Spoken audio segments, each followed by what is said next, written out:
the world is just as bad and scary as it always was. But that feeling of like, I'm okay.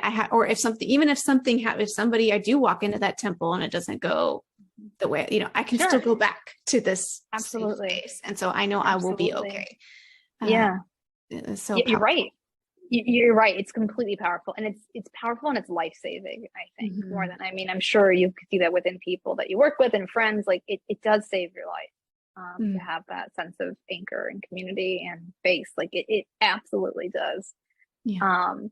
I know this is kind of a cliche question, and I've the last year and a half, 2 years, been on like a nonstop Google like rabbit hole of like looking for different resources and stuff like that. But it's so much easier, like when I talk to someone that's like really works with, has seen this from her own experience, but also works with this population. Like, are there resources that you recommend to clients, or that you recommend to me that I can like let people know about within their, I know there's probably like a Rolodex of resources, right? But I'm just curious if there's things that you really think is important to let people know.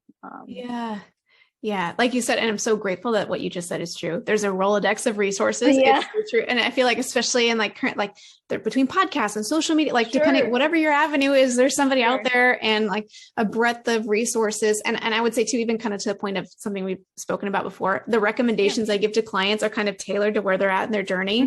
Right. So like if somebody is like, I'm not even sure yet if I'm affirming, right? This, like, I'm not going to give them this like podcast recommendation that's totally affirming, but I do notice that out of things that I end up recommending to clients the most across a gamut of experiences is I'm looking for podcasts where we can hear, I say podcast because it's often podcasts, but books or resources where you can just hear people's story, because there's sort of this, like, you can't question, like if I say this happened to me, you can't come back and say that didn't happen. I mean, you can, but it's harder than to say like, let me tell you how it works for LGBTQ folks, or it's just like, well, now, if you don't buy it, then you don't buy it and you write off the whole thing, versus like, hey, this is what Marie says she went through, so it must be how she feels.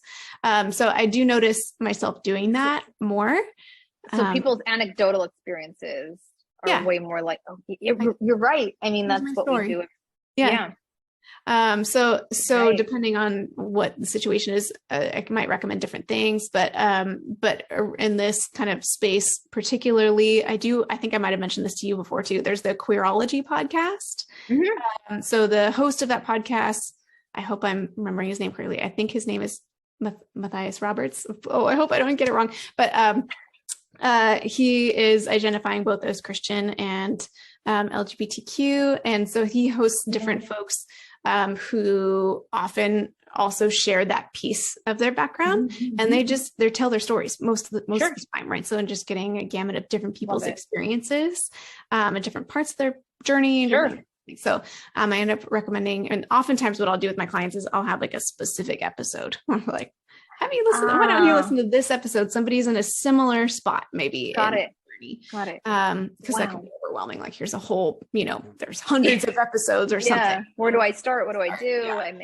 You're right. So that one's a common one. And then the other part that people get hung up on is, I'm afraid that if I become affirming, I will then have to lose my faith, as we've talked about. So then I do, and I always give the like, I don't necessarily agree with everything that's here, but here is one story where somebody made sense of both their faith and, in this case, sexuality. And there's a book called God and the Gay Christian. And of course, now that we're talking and it's recording, I forget the names by Matthew Vines. There we go. I forgot his name for a second.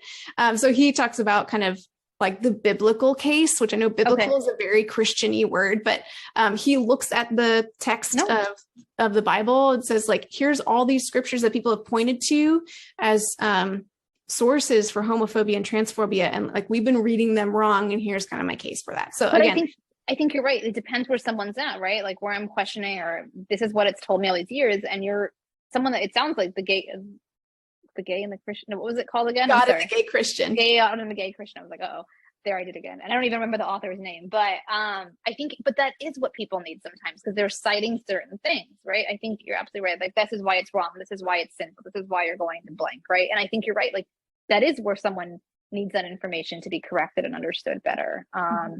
And so there's a podcast, which probably has hundreds of episodes, I'm assuming, which is great. I love podcasts. that's a great book. Do you have any other, I know I can write them at the bottom of like the YouTube that people can click on. Maybe for some of the categories you've spoken to, I also really like Austin Hartke's book called Transforming.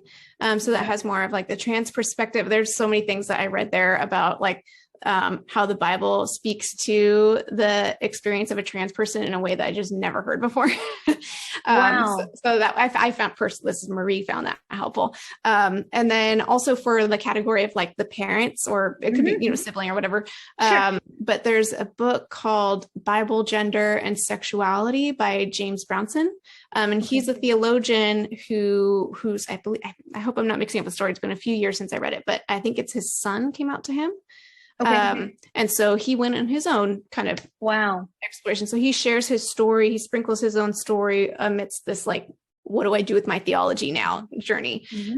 So that can be helpful for a lot of folks too. And that kind of like, I don't know how to make sense of this. And again, I say this preface with my clients. It's like, I don't necessarily say everything in these books is so this is correct, but it provides a perspective. It helps you break out of like, this is the one way to see things. And even if you don't buy into this other way, you can kind of take you on that helpful thread to say, okay, we're pulling at the thread now. So let's look at something else then. It just, I feel like it just taps on the door, and maybe it didn't completely open it, but it starts to be like, I don't know, like when I started to question things in general, I started to question everything. Right. Yeah, and that's how it goes. Maybe I didn't. Yeah. And that's okay. I mean, it was really overwhelming, but maybe I didn't question it the way the book told me the podcast did, but it did give me a perspective that it was okay to question. I think that's kind of what you're saying. And maybe I don't align with everything in there, but maybe the next time I go back to church, so I hear this, I'm like, where did they get that from?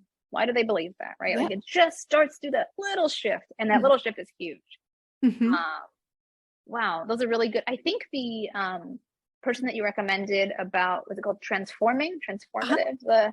Transforming. You had sent me, I think, their website, I believe, that had tons of resources on it that I'd never heard of. And I was like, I could spend the rest of my life reading all of these and listening to all of these. But I would have never found that on my own, is what I'm trying to say as well. So like, I really appreciate it. But like, that's part of the reason I think like these types of interviews and our interaction, like you have like a wealth of knowledge that like I just wouldn't even know how to find or access. And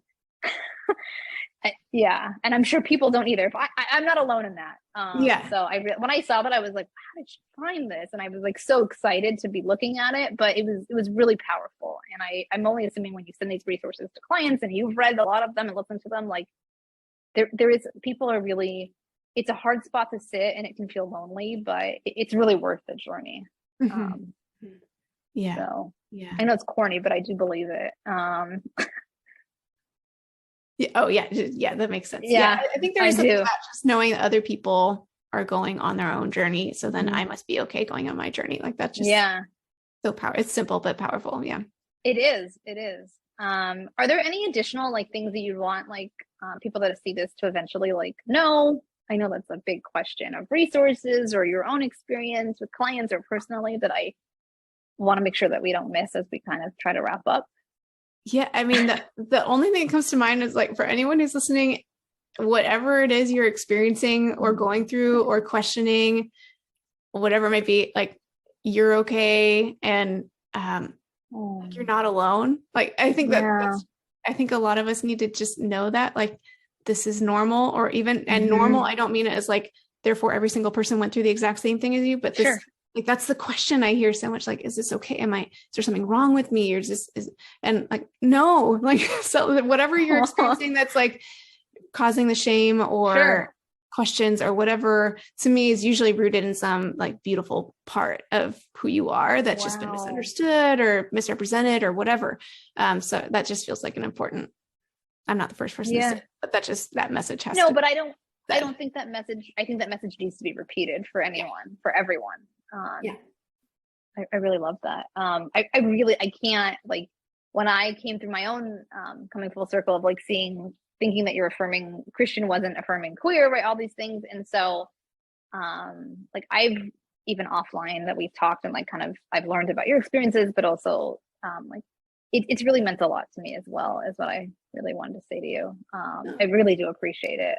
I love these conversations. I know I've told you that I do a lot of research and I have a lot of clients, but just like you said, there's something very different about hearing someone's experience, but also someone that has like a clinical therapy lens with clients. It's really meaningful. I don't, especially as someone that's cis and straight. It's meaningful for me as well. I just wanted to say that. Oh, yeah. Thank you. I've enjoyed our interaction. People don't know this, but we've like chit chatted when we're talking about recording this, and then we're just like talking about everything else. But then we're just should have just recorded. But no, I really do. It's really easy, and if I feel like it's really easy to talk to, even though I get nervous for these recordings, like I can only assume that people feel the same way working with you. So yeah, you really are doing amazing work with, I know, but you're doing amazing work with the clients. And I think you provide something that like, I don't think I can. And I think that's really powerful. And like, it means a lot is what I really am trying to say. Well, you're so kind. I mean, the feeling is mutual too. This so the world knows who's watching or listening. This, when you explained your interest in specialty of like, you have so much compassion for this context where, I mean, you have some tie yourself, but also that it's manifesting to like working with folks from a Christian background as well, Mormonism and all these things. And just knowing without actually knowing personally, but like also knowing historically just how much history and trauma and darkness there is there in that backstory too. And that somehow you have this compassion that just seems to abound so much that you're like Googling for all the things. All the things, you're right. There's something special that like I was very happily surprised to kind of see that. Same. I was happily surprised to find out how affirming you were. So feeling is completely mutual. I really appreciate it. So I'm gonna link it's Affirmative Christian Counseling, correct? Affirming Christian Counseling. I'll send you the link. Yeah, don't worry. Okay. I'm going to put it on the bottom for you. But for anyone that wants to kind of learn about, and I've read a couple of your blogs, they're great. And some of the information about like evangelicalism and working from an LGBT affirming lens, and how you felt like there's more to learn about you as well. And if people want to work with you, but also you have great resources on there that I've definitely looked at, and I'm sure other people have. So I'll definitely be linking that.